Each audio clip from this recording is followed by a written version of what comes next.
চৈতন্যদেবের একটি প্রতিমূর্তি দিয়ে এবং পদ্মফুল দিয়ে দিলীপদাকে দেওয়ার জন্য।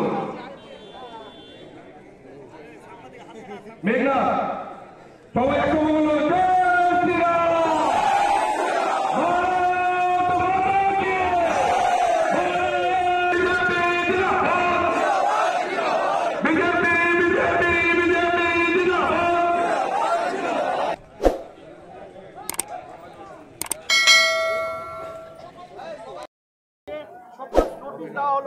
আমার বাংলো নয়, রেলেরই বাংলো, অনেক বছর পড়েছিল, সেটাকে রিপেয়ারিং করে রেল কমিটিতে যারা থাকেন, এমিউনিটি কমিটি, তাদের নামে ওটা অ্যালটমেন্ট হয়েছে। 8 বছর ধরে অ্যালটমেন্ট করে আছে। কমিটি ডিজলভ হয়ে গেছে, তাই এখন অ্যালটমেন্ট হয়নি, আবার অ্যালটমেন্ট হবে। যে টিএমসির নেতারা এটাকে ইস্যু করছে, তারা খড়গপুরের প্রত্যেক ওয়ার্ডে এরকম বড় বড় অফিস তৈরি করেছে এসি লাগিয়ে, সেখান থেকে বিজনেসও হচ্ছে, ধান্দাও হচ্ছে, সন্ধ্যাবেলা মৌজ মস্তিও হয়। তারা আমার বিরুদ্ধে কমপ্লেন করছে। দিলীপ ঘোষ গেলে ওখানে সাধারণ মানুষ দেখা করতে আসেন আমার সঙ্গে, এমএলএ এমপি হিসাবে তাদের পরিষেবা দিয়েছি, এখনও তারা ওখানে দেখা করেন, বাকি তালা থাকে। সেই জন্য কোনো দখল নেই, কবজা নেই। আমার কাছে টাকা নেই, তাই জমি দখল করে বাড়ি করতে পারি না। আমি রেলের অনুমতি নিয়ে একজনের নামে অ্যালটমেন্ট, সেই জমি ব্যবহার করি। সেই বাংলো পুরনো জায়গা, ভাঙা আছে, সাপ ইঁদুর সব থাকে, আমিও থাকি তার মধ্যে। পশ্চিমবাংলার মানুষ, পুলিশ, বিজেপি কি বলে বিরোধীদের বা হিন্দুদের রক্ষা করবে আমরা আশা করি না। তাই মোথাবাড়িতে যে ঘটনা ঘটলো, তার প্রতিবাদে 20,000 লোক নেমেছে, আপনারা দেখেছেন। হিন্দুরাই আর প্রতিকার করবে, বাংলাদেশি হিন্দুদের মতো পালিয়ে যাবো না আমরা এখানে। আর তার সঙ্গে বিজেপি দাঁড়িয়ে আছে, যেভাবে শক্তি সামর্থ্য দিয়ে এখানকার হিন্দু রক্ষা করে।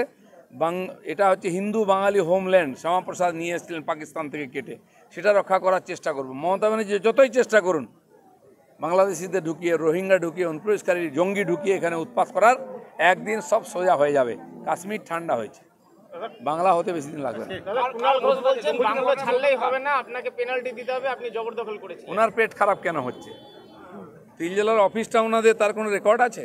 পশ্চিমবাংলায় হাজার হাজার অফিস করেছেন, সরকারি জায়গা দখল করে, প্রাইভেট জায়গা লোকের বাড়ি দখল করে নিয়েছে টিএমসি। তার কি হবে? দিলীপ ঘোষের হিসাব রেলের সঙ্গে বুঝলেন, তোমাদের কি? খড়গপুরের রেলের কোয়ার্টার দখল করে বাংলো করে, এসপি আছেন, ডিএসপি আছে, এএসপি আছে, সরকারি অফিসার, ওয়েস্ট বেঙ্গল গভর্নমেন্টের অফিসারে, তাদের কি অধিকার আছে থাকার?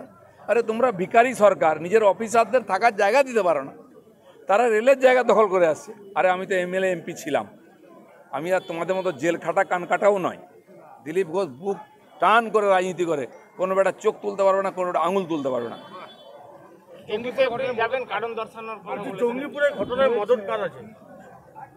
মদত অনেকে থাকে, প্রথম মদত মমতা ব্যানার্জির আছে, দ্বিতীয় মদত ইউনিসেফ থাকতে পারে, এটাও তদন্ত হওয়ার দরকার আছে। চলুন, ধন্যবাদ।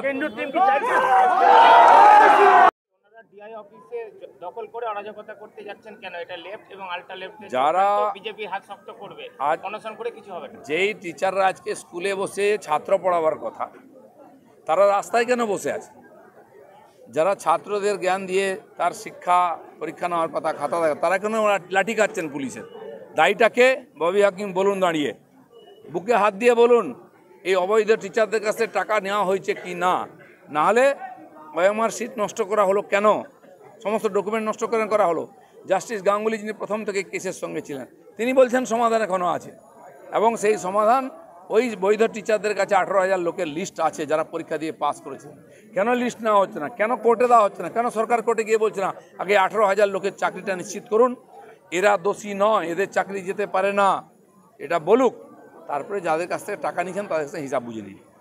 শোভনদেব চট্টোপাধ্যায় বলছেন চাকরি হারাদের আন্দোলন রাজনৈতিক দলের মদতে হচ্ছে, ডিআই অফিসের সম্পত্তি রক্ষার চেষ্টা করেছে পুলিশ, আন্দোলনের ফলে নষ্ট হতো বহু নথিপত্র, হামলা ও সরকারি সম্পত্তি। যারা আন্দোলন করছেন তারা যদি সাহায্য চান, বিজেপির সাহায্য করবে, রাজনৈতিক আন্দোলন করবে, তুলকালাম করবে, কারণ তোমরা চুরি করেছো, অন্যায় কাজ করেছো, ধোঁকা দিয়েছো সমাজকে। সেজন্য বিজেপি তো আন্দোলনকারীদের সাহায্য করবেই, তারা নিজেরা আন্দোলন করছেন, আমরা তাদের সঙ্গে নৈতিকভাবে আছি। যেদিন প্রয়োজন হবে আমরাও রাস্তায় নেমে একসঙ্গে কাঁধে কাঁধ মিলিয়ে তাদের অধিকার পাইয়ে দেওয়ার চেষ্টা করব।